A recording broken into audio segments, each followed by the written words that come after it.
मित्रों नमस्कार। मैं ओपी शर्मा एस्ट्रोलॉजर नई विद्या ज्योतिष परामर्श केंद्र के इस यूट्यूब चैनल में आपका हार्दिक स्वागत करता हूं। आज हम कुंडली विवेचन किस तरह से करते हैं इसके बारे में बताते हैं।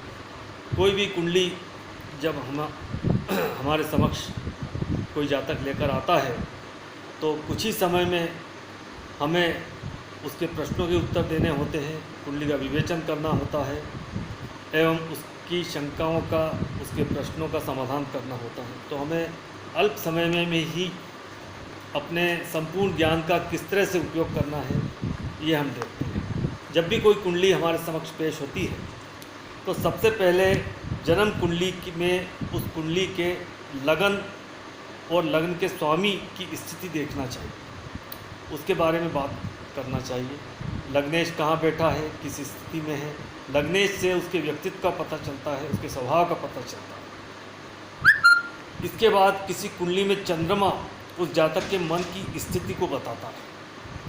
चंद्रमा जातक का मन होता है, यह निर्णय की क्षमता और मानसिक स्थिति बताता है। अतः कुंडली में चंद्र जहाँ स्थित होता है उसको लग्न बनाकर भी फलित करना चाहिए, अर्थात चंद्र कुंडली पर भी विचार करना चाहिए। लग्न के बारे में चर्चा हो गई, अब चंद्र कुंडली के बारे में बात की। अब तीसरे नंबर पर कुंडली में चंद्रमा जिस राशि में स्थित है उसके स्वामी की स्थिति भी देखना चाहिए कि उसके स्वामी की स्थिति क्या है। इसके बाद यदि कुंडली में अन्य भावों के स्वामी लग्न में स्थित हो तो उनका फल विचार करना चाहिए। यदि लग्न में जैसे भाग्येश स्थित हो या पंचमेश स्थित हो तो उस तरह से फलित होता है। षष्ठेश स्थित हो या अष्टमेश स्थित हो या लाभेश स्थित हो तो कुंडली में उस तरह से फलित किया जाता है। कुंडली में लग्न के अनुसार उस कुंडली के कारक और अकारक ग्रहों का निर्धारण करना चाहिए। बिल्कुल प्रत्येक लग्न के कारक और अकारक का हमें निकाल लेना चाहिए कि उसके कारक ग्रह कौन से हैं, अकारक ग्रह कौन से हैं, योग कारक ग्रह कौन से, मारक ग्रह कौन से हैं। कुंडली में प्रत्येक भाव के स्वामी की स्थिति को समझना चाहिए। कुंडली में जो प्रत्येक भाव है प्रत्येक की स्थिति को समझना चाहिए। कुंडली के ग्रहों के बल का निर्धारण करना तथा उसकी अवस्था अवश्य देखना। कुंडली के जो ग्रह है वो किस स्थिति में, उसके लिए हमें नवमाश कुंडली का भी इस्तेमाल करना चाहिए। षडबल में देखना चाहिए ग्रहों की स्थिति क्या है। इस तरह से कुंडली में स्थित ग्रहों का अन्य ग्रहों से दृष्टि, युति, संबंध तथा राशि परिवर्तन संबंध देखना आवश्यक है। जातक की कुंडली में दशाएं देखना तथा महादशाएं, अंतरदशा और प्रत्यंतर दशा का विचार करना आवश्यक है तथा उनका अन्य किसी ग्रह तथा भाव भावेश से संबंध देखना आवश्यक है। कुंडली में किसी कार्य के होने में गोचर का भी महत्वपूर्ण योगदान होता है, अतः गोचर भी देखना चाहिए। सफल ज्योतिष बनने के लिए प्रत्येक दिन के ग्रहों की गति का विचार आवश्यक है। चंद्र, शनि, मंगल, गुरु, राहु, केतु और सूर्य के गोचर का विशेष रूप से ध्यान रखना चाहिए। कुंडली में भावेशों का अन्य भाव के स्वामियों से दृष्टि, युति या राशि परिवर्तन द्वारा संबंध देखना चाहिए। किसी भाव के स्वामी की अन्य भावों तथा उनके स्वामियों पर दृष्टि का होना भी विचार में होता है। भावात भाव नियम के अनुसार किसी भाव का स्वामी अपने से किस भाव में गया उसका निर्धारण करना चाहिए। यदि कोई जातक अपने से पूछता है धन की स्थिति तो द्वितीय भाव तो हमें देखना चाहिए, लेकिन द्वितीय से द्वितीय भी हमें देखना चाहिए। इसी प्रकार यदि विवाह की स्थिति के बारे में पूछा जाता है तो सप्तम भाव तो देखना ही चाहिए, लेकिन सप्तम से सप्तम अर्थात लग्न को भी देखना चाहिए। इसी प्रकार तृतीय भाव से अगर से संबंधित सवाल हो, प्रश्न हो तो तृतीय से तृतीय हमें पंचम भी देखना चाहिए। कुंडली में बनने वाले विभिन्न योगों का विश्लेषण करना चाहिए। यदि कुंडली में किसी घटना का योग नहीं बनता हो तो घटना नहीं घटती। योग के बारे में विचार करना चाहिए। योगों से हमें घटना का प्रॉमिस है या नहीं उसका पता चलता है। कुंडली में विभिन्न योगों जैसे धन योग, पंच महापुरुष योग, गज केसरी योग, महायोग, महाभाग्य योग तथा अन्य योगों का विश्लेषण करना अति आवश्यक है। कुंडली में हमें कौन कौन से योग होते हैं उनका देखना चाहिए। इसके अलावा कुंडली में दोष भी देखना चाहिए, जैसे मंगल दोष, ग्रहण दोष, विष दोष, कैमद्रुम दोष आदि जो जितने भी दोष होते हैं उनके बारे में हमें भी देखना चाहिए। अंगारक दोष आदि। लग्नेश की स्थिति पर विचार करना अत्यंत आवश्यक है। त्रिक भावों के स्वामियों की स्थिति तथा त्रिक भावों में बैठे ग्रहों की स्थिति का विचार फलित में सहायता देता है। त्रिक भाव में कोई शुभ ग्रह शुभ भाव के स्वामी अगर बैठते हैं तो उस पर विचार करना चाहिए। या त्रिक भाव के स्वामी यदि शुभ भाव में बैठते हैं तो दोनों का विचार हमें करना चाहिए, उस तरह से फलित हमें करना होगा। सूर्य पिता का तथा चंद्रमा माता का कारक है।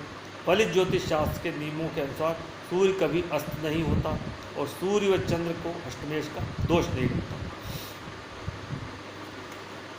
5 डिग्री से कम तथा 25 डिग्री से अधिक ग्रह को बली नहीं माना जाता, लेकिन स्वराशि व उच्च राशि में स्थित ग्रहों को 1 डिग्री से अधिक या 29 से आसपास भी अगर उनका बल है तो भी उनको बल प्राप्त होता है।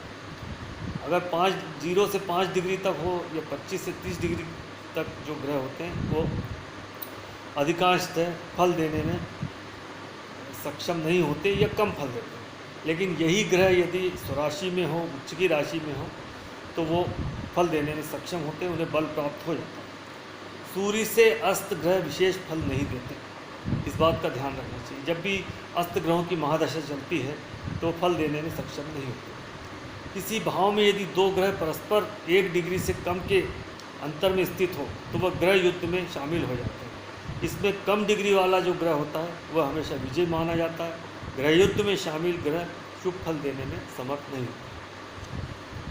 जातक के जीवन में आने वाली पीड़ा का मूल्यांकन दशाओं, भावों, भावेशों की स्थितियों तथा राशियों से भी किया जाता है। जो महादशा होती है वो जीवन का रुझान बताती है, जो अंतर्दशा होती है घटनाओं का आभास कराती है और प्रत्यंतर दशा घटना का समय दिखलाती है। अतः हमें दशाओं, महादशाओं का देखना है और जिन ग्रहों की महादशा है या अंतर्दशा उनकी कुंडली में क्या स्थिति उस हिसाब से फलित होता है। यदि ग्रह महादशा नाथ कुंडली में बली है तो वो शुभ फलदायक होगा, यदि वो निर्बल है तो बल देने में सक्षम नहीं होगा या उसका बल भी निर्बल होगा, उसका फल भी निर्बल होगा। राहु व केतु सदा वक्री ग्रह होते हैं, वक्री रहते हैं। उच्च या राजयोग कारक ग्रहों का लग्न या लग्नेश से संबंध जातक को स्वस्थ बनाता है तथा राजयोग कारक होता है। ये देखना है। राजयोग कारक ग्रहों का यदि लग्नेश से संबंध हो तो वो राजयोग कारक होते हैं और शुभ फलदायी होते हैं। हमें अष्टक वर्ग के बिंदुओं का भी विचार कर लेना चाहिए। जिस भाव का हमें विचार करना है उसमें अष्टक वर्ग के बिंदु कितने हैं। अष्टक वर्ग के बिंदु 28 से 28 से ऊपर होते हैं तो फल अच्छे होते हैं। कम से कम 25 से अधिक अंश जरूर होना चाहिए। इस तरह से हमें अष्टक वर्ग का बिंदुओं का विचार करना चाहिए। जन्म कुंडली के विभिन्न भावेशों का नवांश कुंडली में भी सूक्ष्मता से अध्ययन करना चाहिए। इसके अलावा हमें कुंडली में संबंधित जो समस्या है या जो प्रश्न है उससे संबंधित हमें वर्ग कुंडलियों का भी विचार करना चाहिए। यदि प्रश्न संतान से संबंधित है तो हमें सप्तमांश कुंडली का विचार करना चाहिए, या विवाह से संबंधित हो तो हमें नवांश कुंडली का विचार करना चाहिए।